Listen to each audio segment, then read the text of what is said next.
60-70% diabetes রোগীর তাদের লক্ষণ নেই। যখন আমাদের অস্বাস্থ্যকর জীবনযাপন হয়, ওজন বৃদ্ধি পেতে থাকে, তখন কিন্তু আমার ডায়াবেটিস এবং আদার অসংক্রামক ব্যাধিগুলির হাইপারটেনশন, অবেসিটি এগুলি নিয়ে আসছে। প্রতি বছরে নিয়ে এই বছর আমাদের প্রতিবদ্ধ বিষয় হলো কর্মক্ষেত্র হোক ডায়াবেটিস নিয়ন্ত্রণে সহায়ক। মনে হয় এই স্লোগানটা, প্রতিবদ্ধ বিষয়টা খুবই অ্যাপ্রোপ্রিয়েট বর্তমান যুগের জন্য। কেন বলছি? ডায়াবেটিস আপনারা সবাই জানেন সারা বিশ্বে দ্রুত হারে বেড়ে যাচ্ছে এবং সে ভয়াবহ আকারে বেড়ে যাচ্ছে। সেক্ষেত্রে বাংলাদেশ কিন্তু পিছিয়ে নেই। আমরা জানি লক্ষণ হিসেবে চিন্তা করলে বেশিরভাগ ক্ষেত্রে লক্ষণ থাকে না। প্রায় নিয়ারলি 60-70% ডায়াবেটিস রোগীর তাদের লক্ষণ নেই। লক্ষণ থাকে না বলে ডাক্তার শরণাপন্ন হন না, তারা জানেও না তাদের ডায়াবেটিস আছে কিনা। তো এটা কিন্তু একটা ভয়াবহ ব্যাপার। তার মানে হলো তারা আক্রান্ত চিকিৎসা আওতার বাইরে।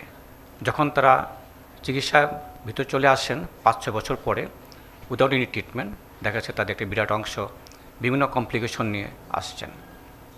অন দ্য আদার হ্যান্ড, যদি আমরা ডায়াবেটিস রোগীর কথা চিন্তা করি, আক্রান্ত যারা আছে তাদের রক্তের শর্করা ভালো কন্ট্রোল থাকে না। আমরা দেখেছি প্রায় নিয়ারলি 95% ডায়াবেটিস রোগীদের শর্করা নিয়ন্ত্রণ নেই।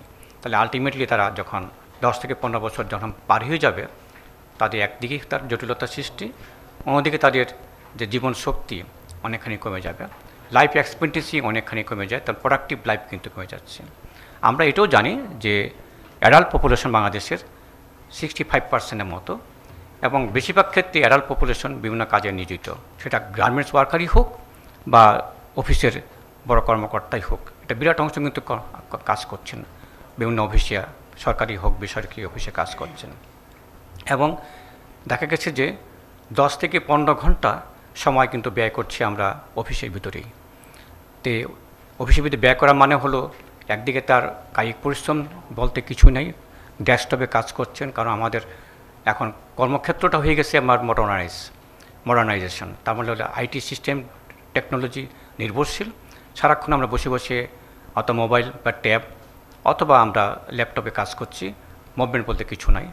আর যখন আমরা খাওয়ার সময় হয়ে থাকে, আমরা আমাদের অর্ডার দিয়ে খাবারটা খেয়ে থাকি, এবং সেই খাবারগুলি বেশিরভাগ ক্ষেত্রে অস্বাস্থ্যকর খাবার, স্বাস্থ্যকর খাবার নয়, ফাস্টফুড, জাঙ্ক ফুড এগুলি বেশি আমরা খেয়ে থাকি। এবং অফিসে তো মানে মিটিং থাকে, মিটিংয়ে তো খাবার যথেষ্ট পরিমাণে থাকে। ফিজিক্যাল অ্যাক্টিভ বলতে কিছুই নেই অফিস আওয়ারে, এবং মানুষ স্ট্রেস তো আছে। এই যে কারণগুলো আছে, এই কারণগুলোতে আমাদের রোগ হওয়ার জন্য সুস্বাস্থ্য রক্ষার পিছনে একটা বিরাট অন্তরায়, এবং সেক্ষেত্রে ডায়াবেটিস অন্যতম। আমরা জানি ডায়াবেটিসের পিছনে যতই আমাদের জেনেটিক ফ্যাক্টর থাকুক, বংশগত কারণ থাকুক, যখন আমাদের অস্বাস্থ্যকর জীবনযাপন হয়, ওজন বৃদ্ধি পেতে থাকে, তখন কিন্তু আমার ডায়াবেটিস এবং আদার অসংক্রামক ব্যাধিগুলির হাইপারটেনশন, অবেসিটি এগুলি নিয়ে আসছে, এবং সেটা দৈনন্দিন আমার যোগ হচ্ছে আমাদের ডায়াবেটিস প্রকোপের ব্যাপারে। সেক্ষেত্রে এবারকার প্রতিবদ্ধ বিষয় যথেষ্ট ইম্পর্টেন্ট যে আমরা কর্মক্ষেত্রে যদি আমরা নিজেকে সুস্থ রাখতে পারি, তাহলে আমি সুস্থ থাকার মানে হলো আমার প্রোডাক্টিভ লাইফ বাড়বে, আমার লাইফ এক্সপেরিয়েন্স বাড়বে। যেখানে আমি 70 বছর বাঁচতাম, আমি 50 বছর বাঁচছি, যদি সুস্থ থাকতে পারি, ডায়াবেটিস নিয়ে যদি আমি নিয়ন্ত্রণ রাখতে পারি, সুস্থ থাকা মানে হলো আমার কর্মজীবনটাও আমার ভালো থাকবে, এবং যে অফিসে কাজ করছি না কেন, যে প্রতিষ্ঠানে কাজ করছি কেন, সেই প্রতিষ্ঠানে কিন্তু আমার কাজের পরিধি কিন্তু বাড়বে এবং প্রোডাক্টিভ লাইফ কিন্তু বাড়বে। তার মানে সুস্থ থাকাটা কর্মক্ষেত্রে ভেরি ইম্পর্টেন্ট।